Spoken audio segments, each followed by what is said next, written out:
Ал менің бұл арада айтайын дегенім, осы сатқындар, Шығыс Түркістанды сатқындардың ұрпақтары қазір де тірі. Ертең Шығыс Түркістан тәуелсіз болады. Мейлі ол қандай тәуелсіз болса да тәуелсіз болады. Ал сол кезде коммунистерді алақайлап тұрып, алдарына бейтіп билеп қарсы алған бұл сатқындардың архивтері Қытай коммунистерінің архивтерінен шығады. Әңгіме сол кезде айтылады. Әңгіме сол кезде айтылады. Ал мынау біздің қазіргі қазақтың сатқындарын айтатыным. Совет кезінде Советті мақтап өмір сүріп, Назарбаев кезінде Назарбаевтың диктатуралық режиміне қызмет етіп өмір сүрген, жақсы өмір сүрген. Мынау Тоқаев кезінде енді Тоқаевтың айналасына топталайық, Тоқаевқа орай берейік деп, Тоқаевшыл болып, мынау түрмеде жатқан 10 мың қазақтың көз жасына өмір сүріп отырған.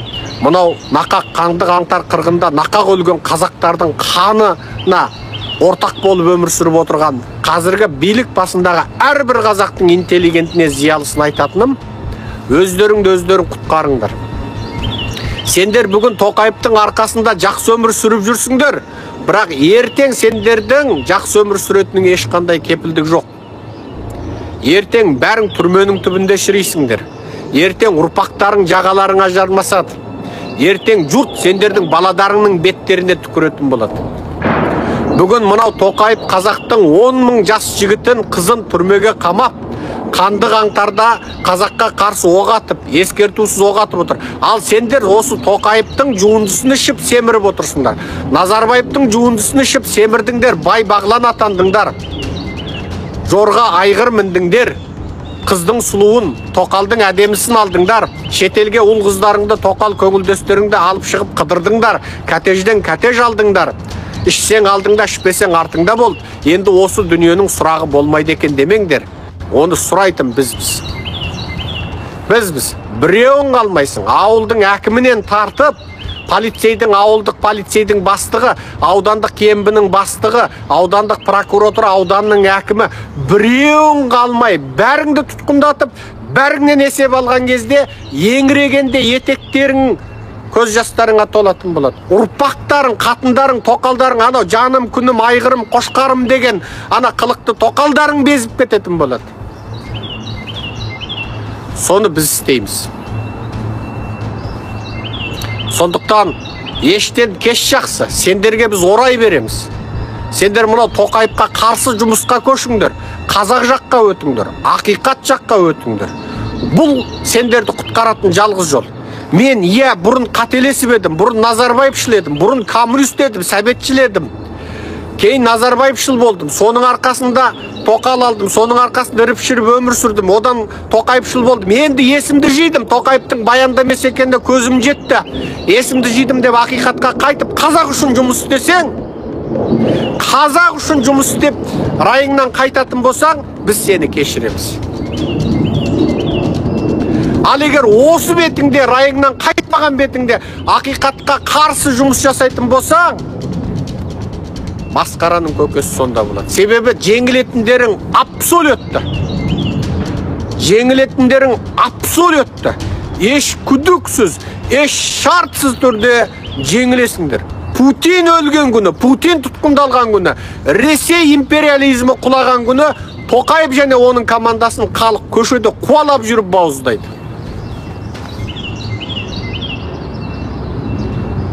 Сонда бір полицейдің бастығы, бір кембінің бастығы, бір ауданның әкімі, бір депутат, бір министр тірі қалмайсыңдар.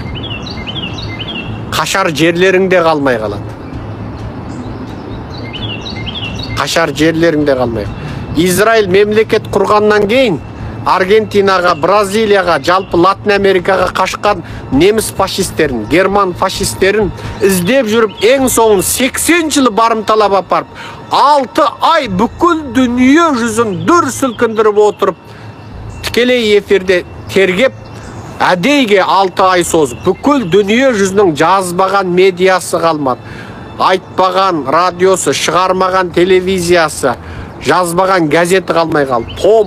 Том кітаптар жазып. Сөйтіп 6 ай тергеп, неміс фашистін ең соңында дарғасы өлтіреді. Біз де сөйтеміз.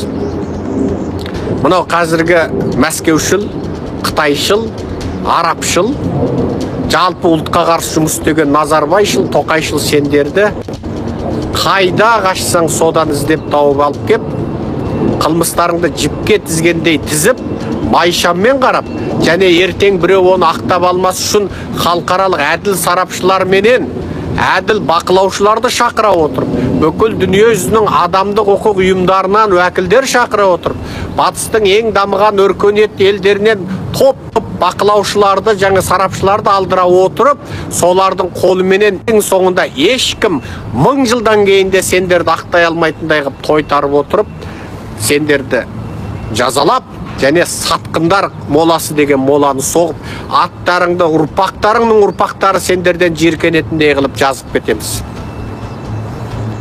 Ол кезде сені қазақ екен деп аямаймыз. Қазақ едім, бауыр едік, туыс едік, құдан да жегжат едік. Мен 10 тонна кітап жазып едім, 20 километр өлең жазып едім. Ақпайды. Мен ғалым едім, анау ақпайды. Мен бәленбай шәкірт тәрбиелеп едім, ақпайды. Мен мына кәтежімді қайтарып берейін, Швейцариядан 100 миллион долларымды әкеп берейін, ақпайды. Мына 4 сұлу тоқалымды оптобой берейін, мына 4 тоқалым керемет. Соны саған берейін, ақпайды. Тоқалыңмен қосып жібереміз.